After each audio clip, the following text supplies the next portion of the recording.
And so we see, I did say that before, and I would want to repeat that again. Now, Paul begins to show us that men can become beneficiaries of the altar. And we begin to see the benefits of the altar that Paul served in the life of the Philippian church. And he begins to tell us that this is a church that sends sacrifices to him. And he, as a man on the altar, told them that my God will supply all your need according to his riches in glory. We draw one thing as I bring you into disconnected from the altar. We draw one thing, ladies and gentlemen, that as present as altars are, men can either be connected to altars and men can be disconnected from altars. Allow me also to say this. There is something about demonic altars that does not disconnect easily. I don't know why. How many of you, when you dream evil dreams, they come to pass? When you dream good dreams, they don't come to pass. Has it ever happened to you? How many of you have discovered that there's a way evil happens easily? How many of you have discovered that when you speak certain evil things about you, they'll come to pass? But when you say, I'm driving a BMW next week, it doesn't come to pass. When you say, I feel like my leg is about to break, you just leave the service before you cross the road, it is broken. There is a sense in which evil, there's a way, allow me to say this before I go further, that evil altars will work even when men try to disconnect from them. They'll still work.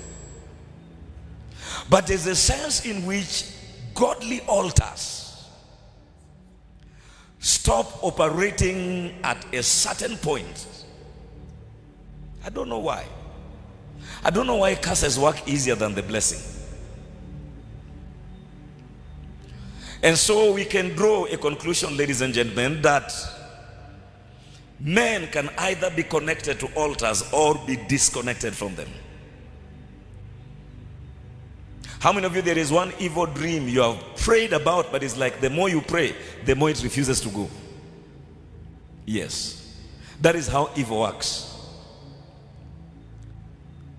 But good dreams come once in a while. Because that's how the spirit world operates. So we get into this. Very quickly, I want us to look at certain key realities when it comes to being disconnected from an altar. And allow me share this with you early enough that I'm not going to teach you how to, when I mean this, when I share on this, I didn't mean how to break away from evil altars. I simply mean what I've said, that a man can be disconnected from an altar. A man can be disconnected from the experiences of the altar. Now, if I use this as an example, remember, an altar is a spiritually elevated place. It's a place of experience. It's beyond what you see here. This is just an example. That a man can be disconnected from an altar. In other words, a man can be disconnected from the benefits of an altar. An altar that is built for good, a man can fail to be found among the people that will enjoy the good that that altar is raised for. A man can be disconnected from a good altar. A man can stay far away from it. The way a man can be disconnected from an evil altar is the same way a man can be disconnected from a good altar. In other words, a man can be cut short from the benefits of an altar. Don't forget, I told you their benefits. Paul told them, not that I desire the gift, but I desire the fruit that abounds to your account. There are benefits of every altar. We looked at the altar that Abraham built, and we looked at about 6 or 7 benefits that were on that altar. You can imagine that a man can disconnect from the benefits of an altar.